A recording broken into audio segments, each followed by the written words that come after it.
clear. Thank you. All right, so welcome everybody. So welcome to this webinar, Coaching Skills for Leaders. So today we're going to share practical tips and techniques for you to coach women in career break or transition, but not only, obviously. So just let me give you a bit of context. The reason why we have decided to organize this webinar is as part of the International Women's Day campaign that we have launched.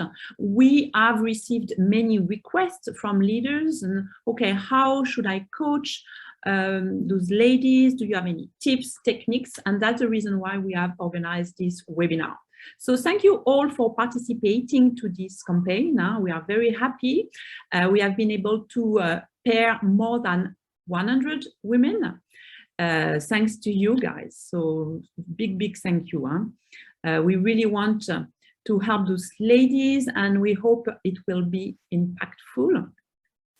So let me ask you, why are you here?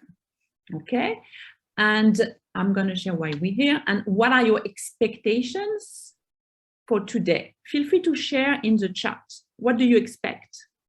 And what could be a good outcome for this session? And this will be also my first tip. When I start a coaching session, I will always ask, okay, what could be a good objective for today? And what could be a good outcome?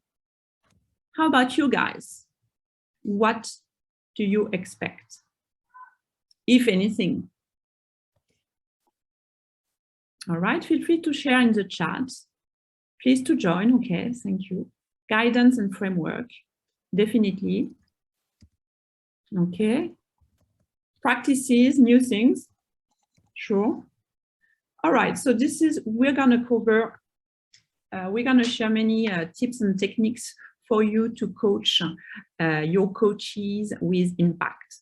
But first, let me introduce. So I'm Geraldine. I'm the co-founder of Go Master Coach. So Go Master Coach is a go-to platform for coaching. Our mission is to make coaching highly professional, accessible, and transformative. How do we do that? We have an ICF certification program that is very affordable. We want to democratize coaching. It starts at 3,200 USD. We are the only ICF institute with a digital toolbox. We have created these digital assistants with many different tools that you can use. And you guys, as part of the campaign, we are happy to offer you a free access for 2 months. Okay. What we have as well is a network of more than 400 coaches, and our ecosystem is beyond diversity, as you can see today. And this is always a pleasure to be with so many leaders, coaches, mentors from all over the world. All right, just quickly, I'm an executive coach. I'm at PCC level. I'm also a Gallup Strengths coach, and I've worked in the finance industry before I decided to start this journey. I work in Paris, in Hong Kong, in London, in Singapore on merger, integration, and projects. And Aurélie is my co-founder, and she's also a certified coach, and she has experience in tech, in finance, in biz dev, and she has 3 masters from 3 continents. Now I want to know more about you guys. And since this webinar is about coaching skills for leaders, I want to know, what is your leadership style? We're going to do a little poll just to get to know you a little bit more. So what is your leadership style? And I love this framework from Daniel Goleman. Is it more affiliative, meaning that you really focus on harmony and emotional bonds? People come first. Is it democratic, meaning that for you consensus is very important and you manage to get consensus through participation? And you will ask, okay, what do you think? Is it commending? Do what I tell you? Is it pace setting? High performance for performance sorry, high standard for performance, do what I do now? Is it more visionary? You mobilize toward a vision, like come with me, I have a great vision, follow me. Or coaching, develop people for the future. How can you grow? So let me launch the poll, and please try to share with us your dominant style. Obviously, we all have different styles, but we use one of these styles more often. What is it for you guys as leaders? Okay, so let's wait 1 minute. Sorry, 20 seconds.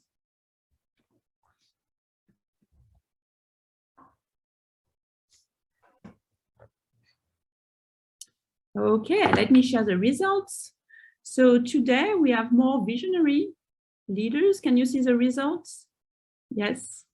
Okay, visionary, some affiliative, democratic, and coaching leaders. All right, so that was just to know who you are, what is your leadership style.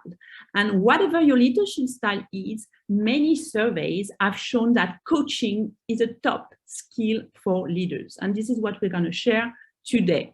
And when I coach leaders, you know, many managers, many leaders says, yeah, I'm a good coach. I know how to coach people. But actually, they don't really know how to coach people. It's not me saying that. It's a survey from HBR.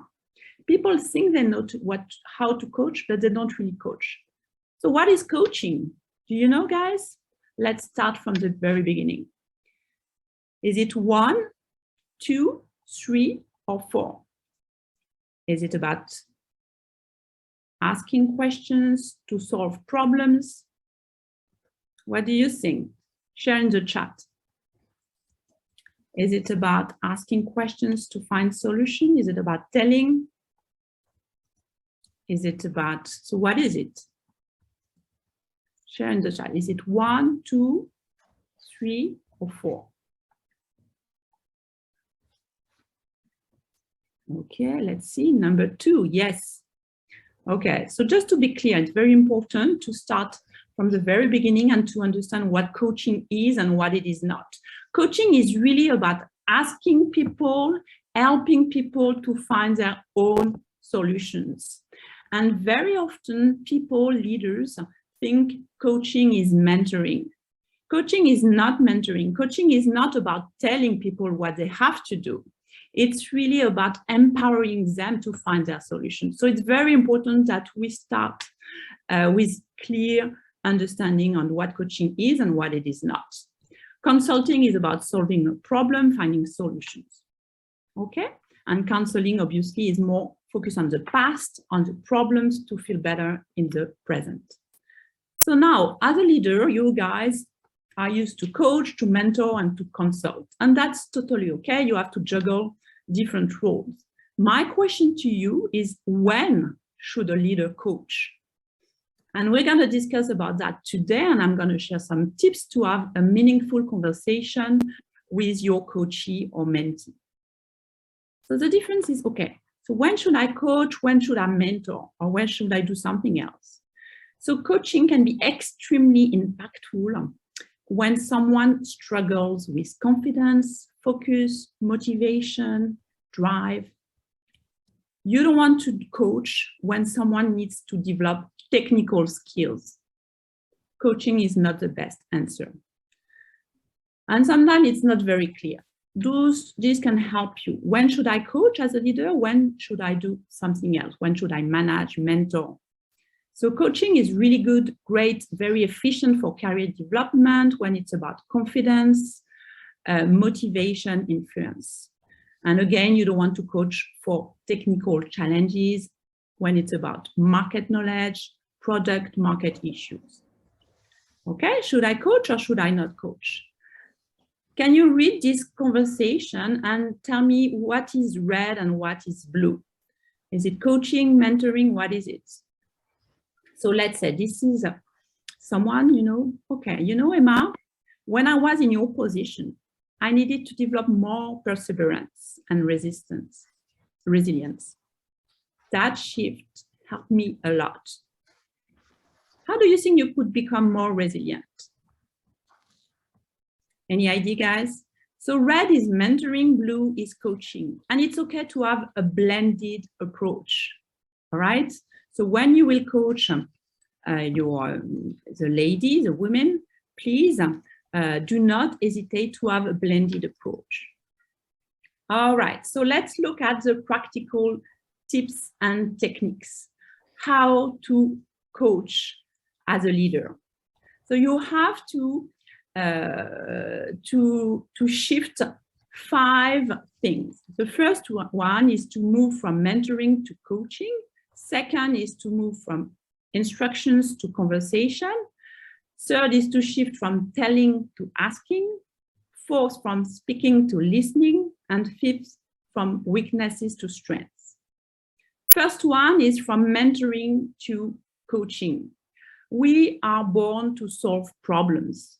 We love to give advice, but it's not very impactful when it comes to helping people grow, develop themselves, find their own solutions, especially for new managers who usually rely on their technical skills that make them star performers. So they're used to solve problems, to be very good from a technical standpoint. So it's very difficult for new managers to let go of this mindset. And for more senior managers, it's also very difficult to let go of this mentoring mindset because they're used to advise and be listened to. So be more curious. So the first tips are let go of your problem-solving mindset. Okay, you don't have the answer. Your client, your coachee has the answer. Be aware of your own biases, whether you're very technical, whether you're very wise. Don't bring your own biases in the conversation. Don't judge. And we are all human, right? We are all judgmental, and that's okay. But if you realize during the conversation, you start to be judgmental, oh, I'm helping someone, but she didn't even prepare a CV, or just be curious, right? Why? Because being curious is the antidote to blame. That's the first shift, and that's the most difficult one. And for those of you who are coaches, you already know that. Moving from a mentoring mindset to coaching mindset is extremely difficult. Now, let's look at the GROW model. Who's familiar with the GROW model here? Can you just raise your hand? Anyone?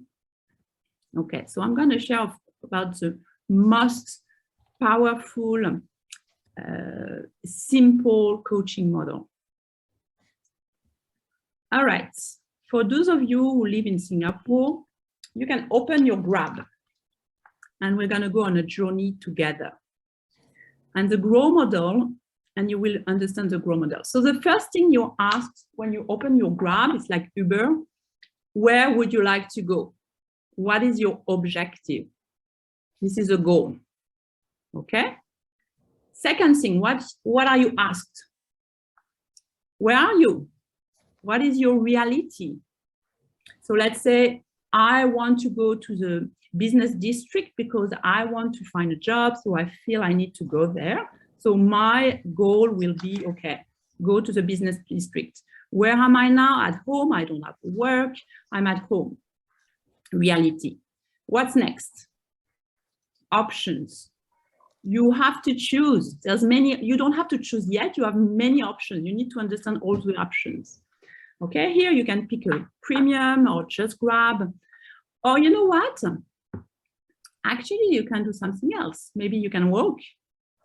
Maybe you can take a bike. And when you are in a coaching conversation, most of the time, the first options will be the most obvious one. So try to think beyond what you see. Okay, it's very important when you use a GROW model, and I'm going to explain how to use it. Last point is you decide. So you take one option and you decide and you move forward. It's a way forward. So that's just an easy analogy for you to remember what the GROW is. Now, let's look at this conversation you will have with this woman who's looking for a new job.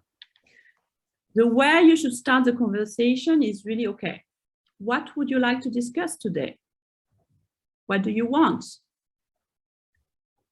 What is a good objective for you today? What's on your mind?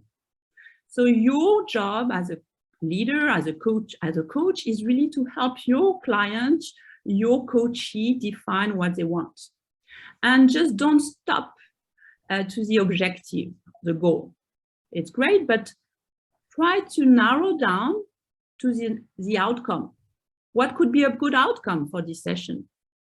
What does success look like? Okay, it's very, very important to spend a lot of time on the goal and outcome part.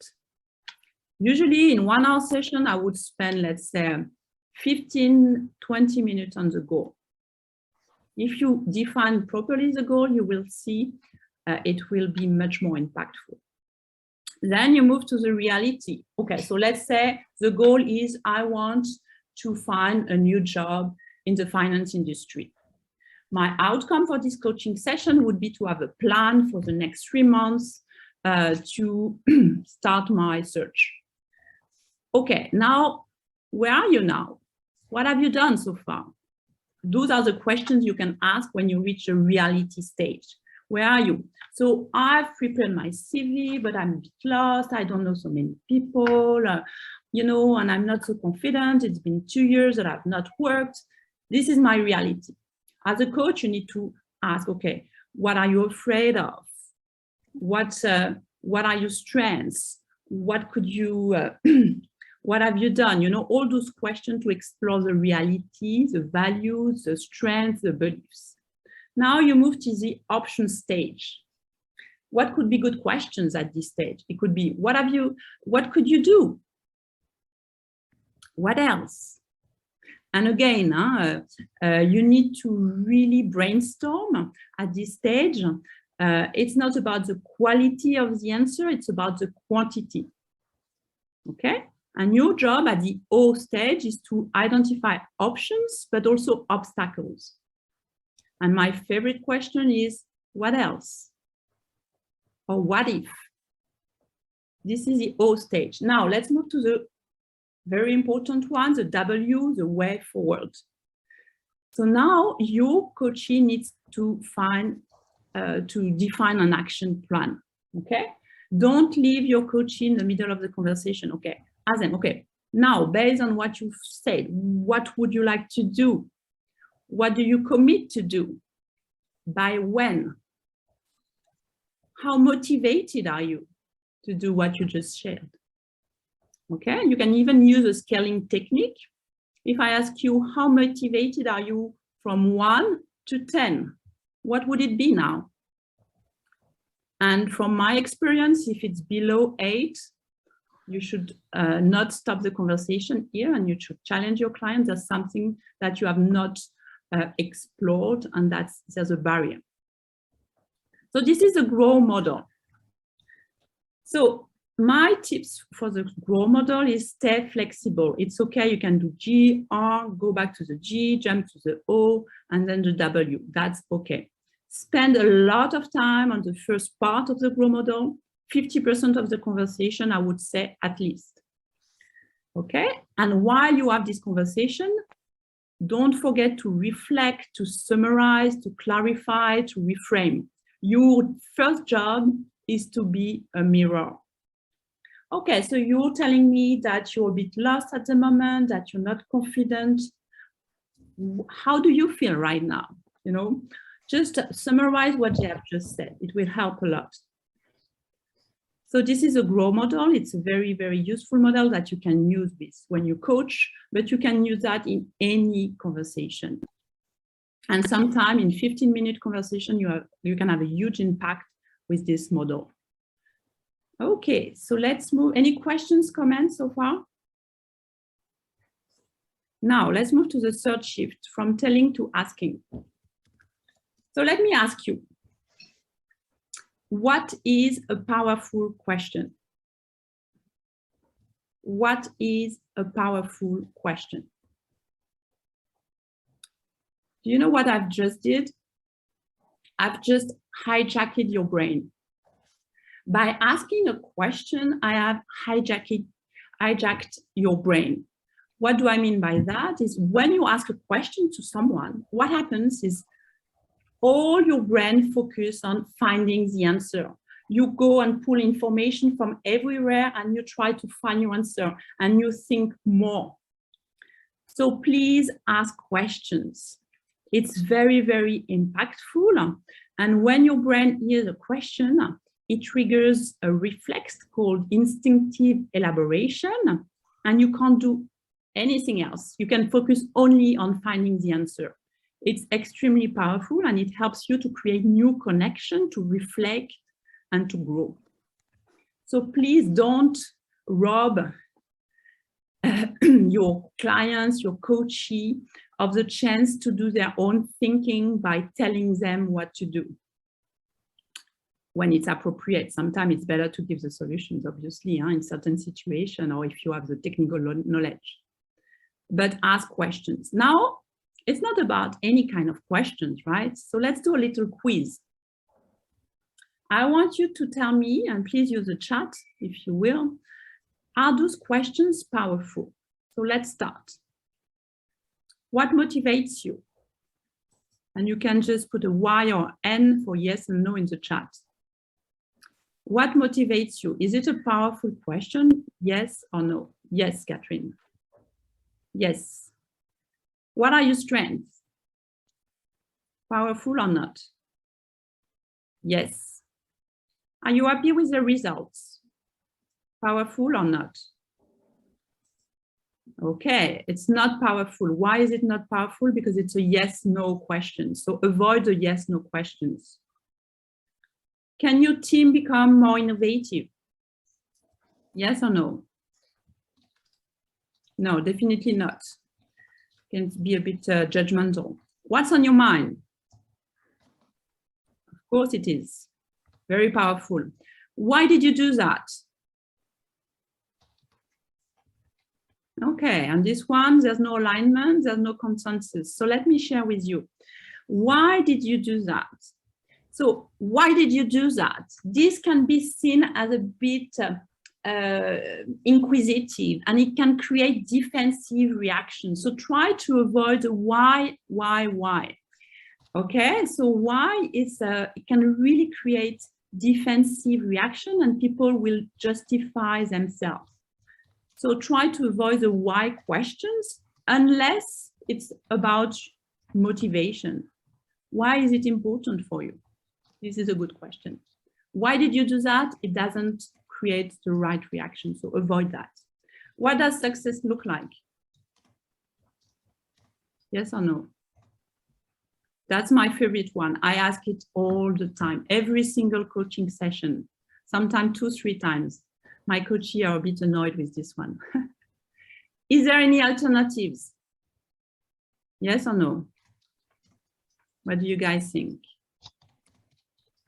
Yes, no? Actually, it's not so powerful. Why is it not so powerful? Because it's a yes, no question. How would you reframe it? What do you think? Give me an answer. How would you reframe this question to become a more powerful question? Can you guess? Yes, thank you, Cassie. Exactly. Can you see the difference if I tell you, is there any alternatives? Or what are the alternatives? It's totally different the way you react to that. So avoid the is there. And you know, I train people to become coaches and I listen to many recordings and people are always using is there. It's not a powerful question. So try to avoid that. What could stop you to make it work? Powerful or not? Okay, Win is saying no. It is a powerful question, actually. It will help you see the obstacles, all the barriers. So it's a good one. Who do you need to be? Is it powerful or not? Yes. It is a very powerful question. And if you coach women who I've been in a break, in a career transition. This could be a good question. Obviously, you need to create a safe space, but I've been in a career break. And if someone asked me, who do you need to be? I would have been confused. I would say, I need to be a wife. I need to be a mom. Do I need to be myself and a working girl? Maybe not. And that's where the issue was for me. All right. What else? Super powerful, easy one. You should use it very often, and it's very powerful when you use it at the option stage. How can you become a better leader or better person or anything better? It's a powerful one, yes. And last one, have you thought about hiring a CV coach? Powerful or not? Actually, it is not, because there's an answer in it. What you're saying, you're not asking a question, you're suggesting that they hire a CV coach. So what could be a how could you reframe that? Can be, what could you do? What else? All right. So try to avoid the, is there something, is there any, and have you thought about? And believe me, I mean, I'm hearing that all the time in my, when I listen to the coaching sessions. All right, so this is about the powerful questions. So some of you are very familiar with them. They start, the best questions, they start with how and what, okay? It's okay to ask some informational questions, when, where, but please try to focus more on how and what. 80% of the questions are gift for your clients, not for you. You don't need to understand all the context, everything. Questions are mainly for your clients, okay? All right, so that's about powerful question. One of the best questions you can ask as well is this one. Just be silent. Being silent is the best question. Don't try to fill the blanks. Just give some space for your client to think, even if it's a bit awkward. And I'm not comfortable with silence, but I've trained myself to be, and it works so well. So try to train yourself to do that. All right, so let's wrap this session. So my tips for you to frame a powerful question are the following. Most of the time, they are very short questions, just 7 words, less than 7 words. Doesn't mean that long questions are not powerful, but most of the time they are short. 1 question at a time. And again, people tend to ask, okay, what could be a good objective? What are your expectations? What's on your mind? Tell me. That's not good. It could be just, what would you like to discuss today? 1 question, that's it. Reflect active listening. Obviously, you don't want to ask questions out of the blue. You need to listen and to use, to base your question on the conversation. They have to be open-ended, can be provocative and settling, not leading. And my tip for you guys, some of you are already coaches, but some are not, is to create your set of powerful questions, your very own set. So with a list of maybe 20, 30 questions that you love, and practice them and try to use them. And it's the best tool that you can develop as a coach. All right. Sorry, I'm conscious of time, so we have 30 minutes left. Now, let's talk about the 4th one, from speaking to listening. Do we have any Chinese speaking people or reading people? Anyone can tell me what this is about, this character is? Listen, yes, Win. Think. How is it composed? Can you tell us, Win? Can you read the...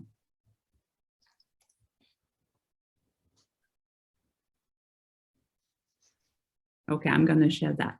So I don't symbol of ear, yes, thank you. Feel free to unmute yourself if you want to explain. Obviously, I don't speak Mandarin, but I love this symbol. I think it's such a beautiful one. So Ting, listen, is amazing. So in Chinese, so it's about listening with your ears, listening with 10 eyes, listening with 100% of your focus on the person, listening with your heart, and listening as if the other person is a king. And I think it's an amazing and beautiful definition of listening. Listening for me is a totally underestimated skill. And when you ask people, do you think you're listening well? And I usually ask that at the beginning of the training, and people say, yes, yes, I'm a good listener. And actually, there's only 10% of us, I don't include myself necessarily in that are good listeners. So today there's only 1.5%. And it's not me. I'm not pretending it's me. But I thought I was a good listener until I discovered what listening meant. So let me share with you the model from Coactive. It's pretty interesting. So they define 3 levels of listening. I thought I was a good listener, but actually I realized that most of the time I was listening at level 1 or 2 when I was focused. Level 1 is internal listening. So for instance, if the woman you just met and you're going to coach tell you, oh, you know, I've been struggling, I'm trying to find a job in Singapore, but it's difficult. Then if you listen at level 1, what you're going to listen is you say, oh yeah, me too. When I arrived in Singapore, it was so difficult. It took me 2 years. So you don't really listen, you listen to your inner voice.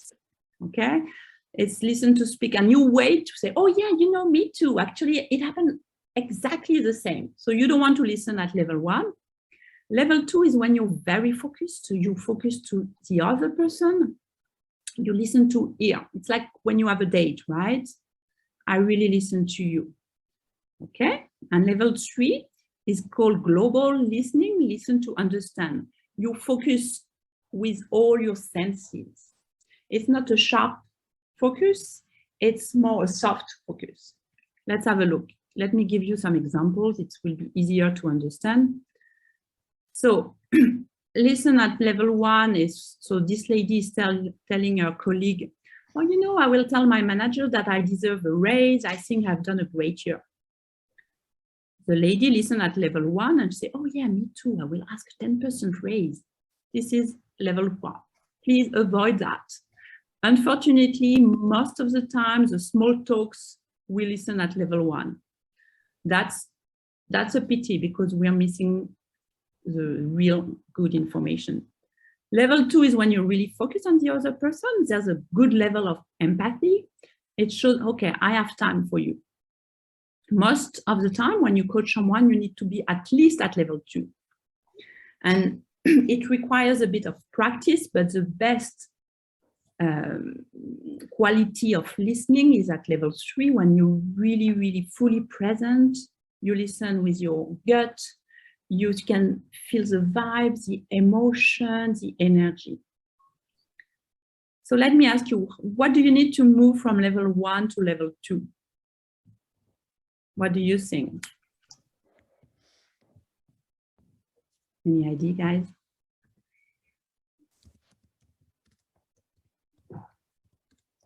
Can see here some people. Yes, definitely. Intention.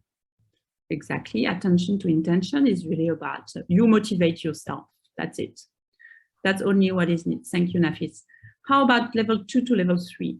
Intention, of course. What else? So level 3, it requires a bit of practice. Okay, and you need to be fully present, to be mindful, obviously. And it requires, it's like a muscle. And you need to, every day, you need to do your push-ups to get nice biceps. It's the same here. You need to practice, practice, and practice. And when you coach someone, you need to oscillate between level 2 and 3. Okay, I hope it's clear. So what are you listening for? So when you will coach this lady, you need to listen to what she's saying, obviously, but you need to listen to the meaning behind the story, to the theme, you know, what's happening here. to the vision, the values. Values are very important, especially when you want to shift careers. So you can really try to help her. What are your core values? Is there any cognitive dissonance? You know, try to understand. The potential. Try to, and must, you know, very often, and it happened with some of my clients, I believe in my clients more than they believe in themselves sometimes. So your job is to help them see their potential. You need to believe in themselves. You need to listen for the resistance. When you see the or frowning or yeah, I should do that. Resistance. You challenge your client. The fear, obviously, especially when you lack confidence, you have to navigate uncertainties. There's lots of fears. So help your client face their fears. The saboteur, obviously, the imposter. Hesitation. Hesitations are very precious in coaching. Huh? When you see your client not sure about what they're going to say or just refrain themselves from saying something, just, yeah, emotions. Thank you, Catherine. Very important. Energy, emotions. What makes them come alive, what makes them go dead. So this is about listening. So my tip, and what I always try to do to improve my listening skills, is when I listen to someone, I force myself to summarize what I've heard. So it really helped me be focused and be present and make sure I really understand. And just by saying what I've heard, it helps a lot. Be the mirror and use the words your clients are using. Okay, so that's the same. So let's move to the, sorry, yeah. Okay. So let's move to the last part.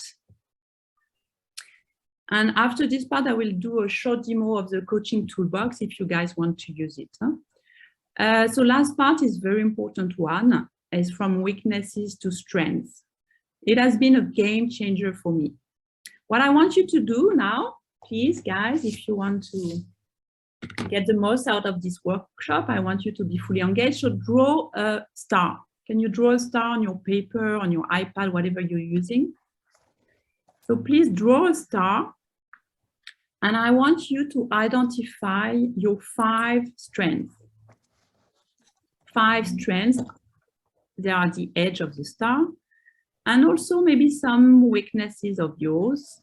So here for these ladies, the 5 strengths are disciplined, strategic, analytical, organized, attention to details. And where this lady is not really good is she's not assertive enough and she has poor communication skills. This is her own perception. No? So how about you guys? What are your top 5 strengths? And what are some areas of development? Draw your own star if you don't mind. So when you coach your clients, you can use this exercise. I did it last week with a client, and she sent me a text just the day after saying it was really, really useful for her. So you can do that also during the coaching session. So the point here, and for me, understanding this concept has been a game changer in my life. So ask yourself, where do you spend most of the time? So let's say this is me. Before, let's say 10 years ago, I used to spend a lot of my time trying to work on my flaws, on my weaknesses. You know, I thought I was not assertive enough. My communication skills were not so good. So I was spending so much time on my flaws instead of my strengths. So what happened? I became like this on the right side, a very strange, not very nice, beautiful star, a bit strange shape. I was spending so much time on my flaws instead of focusing on my strengths. Okay, I'm trying to be round. I was okay-ish everywhere, but not very good, not excellent anywhere. Okay, and I was spending so much time, effort, and it was really painful that I was not shining at all. Now, when I realized that instead of really focusing on my flaws, my weaknesses, most of the time I should focus on my strengths, try to understand them first. I can be very positive. I have a lot of energy, for instance, and I can leverage that. I started to invest in what I was really, really good at. And I became better and I felt happier. Okay, so the idea is very simple, but most of the people that don't do that, they do the other way around. They focus on their weaknesses and it's a disaster because they lose confidence. So this is very important to focus on your strengths, to invest in your strengths if you want to shine. Okay, it doesn't mean that you don't want to work on your weaknesses, obviously. Yeah? But if I go back to this example, for instance, this lady, actually this lady used to be in my team when I was a manager.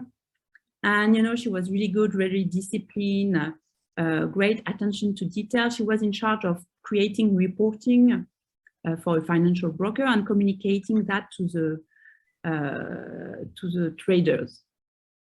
She was very poor at communication and people were not happy with her. And so she was not happy with herself and her confidence level was really low. So what we decided to do together is really to focus on what she's really good at. And I asked her to focus on only the reporting, the financial analysis, the data, and she became extremely good at that. And her confidence grew a lot. And as a consequence, she became much more confident, much more assertive, and her communication skills improved because she was talking about something she was really, really good at. Okay, so that's a simple concept. But if you coach someone, focus on the strengths first. Okay, don't try to fix them, don't try to help them. Of course, they need to improve. Huh? We all need to improve all the time, but it's better to leverage our strengths.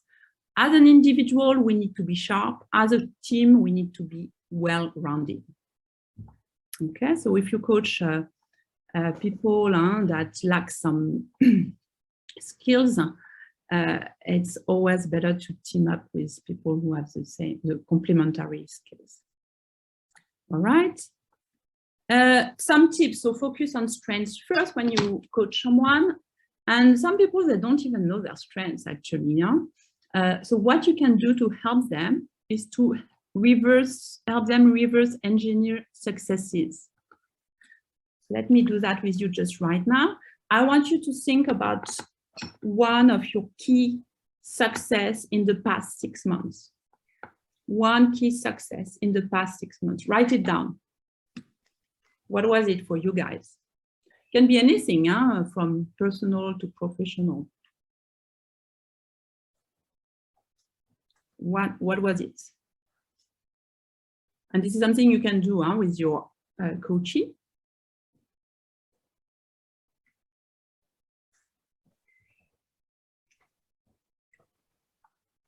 Okay, so think about it, and then now you have your success. Which strengths did you use to make it a success? Okay, how did you manage to make it a success? I can share for you, for instance, I think for me, one success was this campaign for women. I think it was really happy to be able to help and, you know, to have this momentum. So then I say, okay, which strengths did we use as a team? Okay. And it was about creativity. It was about ability to leverage a network. It was about, you know, sharing, caring. So those were our strengths that we used to make it a success. How about you guys? So think about, do this reverse engineer of your own successes. And you can ask your clients to do the same if they're a bit lost. And it can be anything. All right, so we're reaching the end of this first part. I will do a short demo of the toolbox next. Just maybe you're familiar with that. So what we do and what you guys want to do. So what we do is we help coaches and leaders climb the ladder of learning. So as I mentioned, many people, when they join a coaching class, they don't know what coaching is. So they are unconsciously incompetent. They don't know what they don't know, right? They don't really know what coaching is. Then they realize, okay, I now understand what coaching is.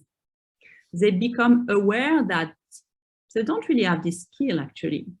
They are consciously incompetent. They know what coaching is, but they don't have the skill. Okay, then they work hard and they practice, and they become consciously competent. They know how to coach, they coach, but it still requires a lot of effort, asking powerful questions, being fully present. It's not yet natural. And then with practice, you become unconsciously competent, autopilot. So what we do at Go Master Coach, we help people climb the ladder of learning on coaching. So what you can do with your coaches is the same. Okay, any comments, questions? Nafi, yeah. I'm not sure. I will see if I share it or not. Okay, I have recorded it, so I will definitely share the recording, and I will see if I share it or not. Okay, let me connect to the toolbox. Do you have any questions, guys? Comments?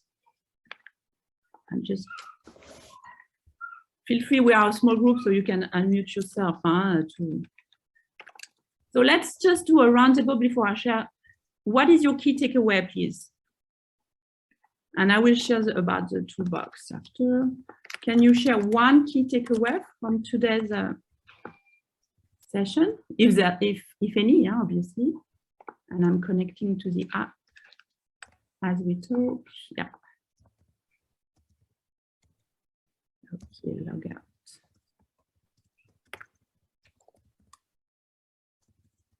Okay. All right. So one key takeaway. Okay. Grow, star exercise.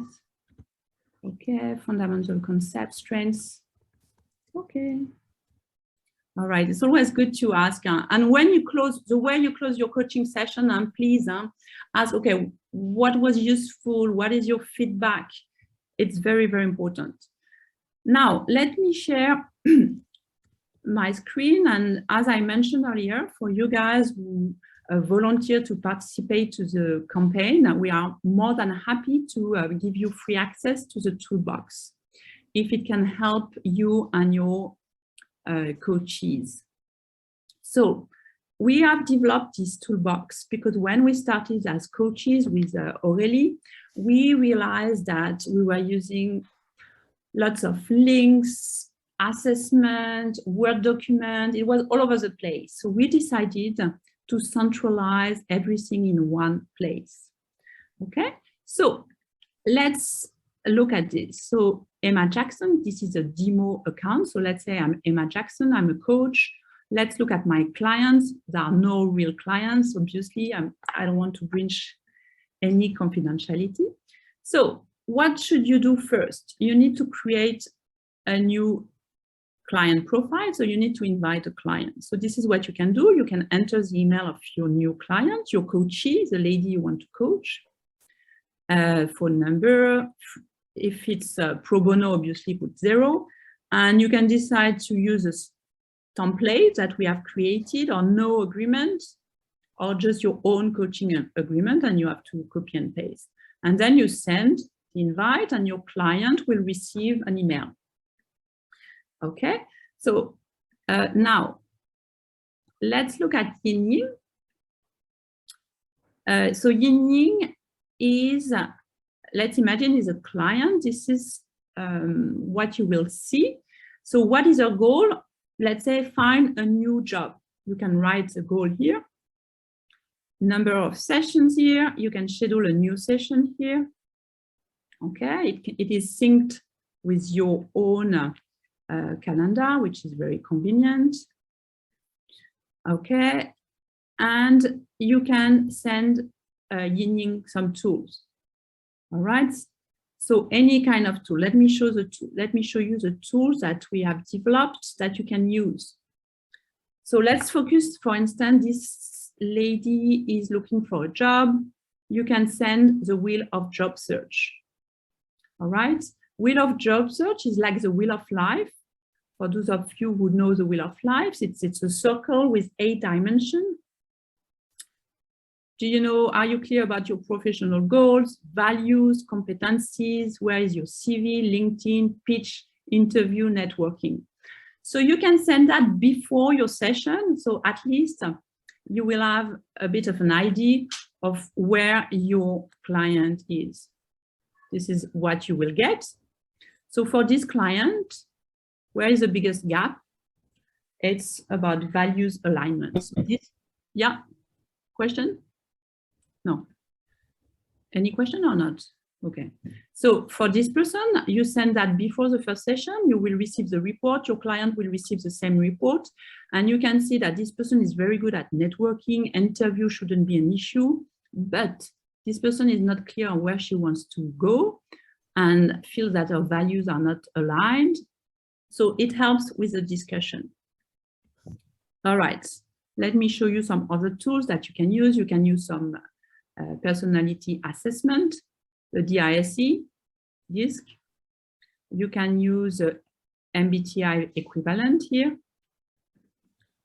You can also use a wheel of life. If you prefer, you can do a 360 feedback.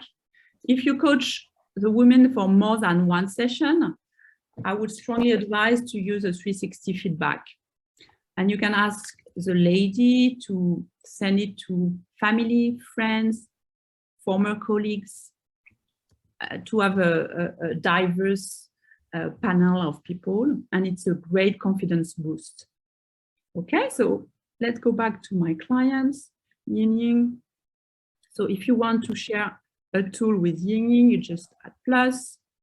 I want to share, let's say, Enneagram. I share it with my client now. Your client will receive the link, and she has not done the Enneagram yet. When she has done it, you will see this view. Okay? All right. Let's say you're coaching someone for 5 sessions. You can track action points here. Okay, so what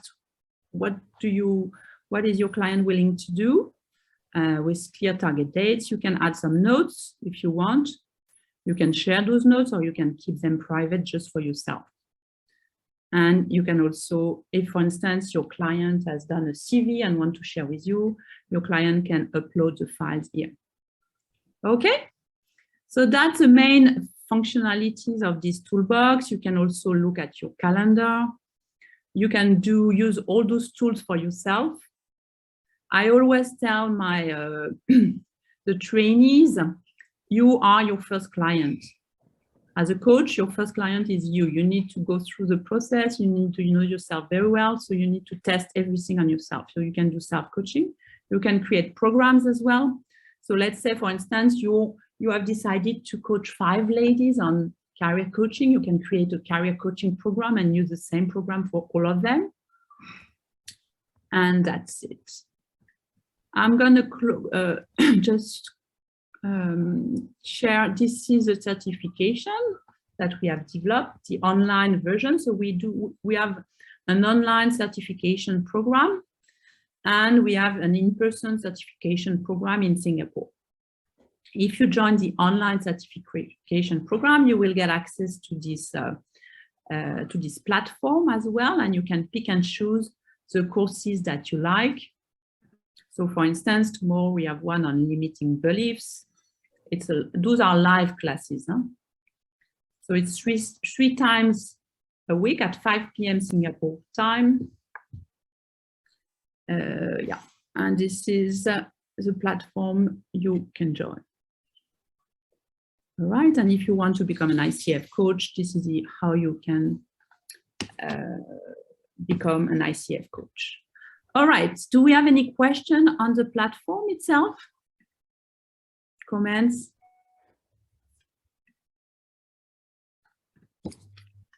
Okay, seems that we are on time. Anything else, guys? Any questions, comments? Thank you, Win. I've tried to be efficient. We didn't have much time to share today, but it's just 1 hour. I wanted to give a crash course for people who are not familiar with coaching. And also, I think it's always a good reminder for those of you who are. All right, and please keep us posted once you've coached women in transition. Thank you again, and see you soon. Bye, guys.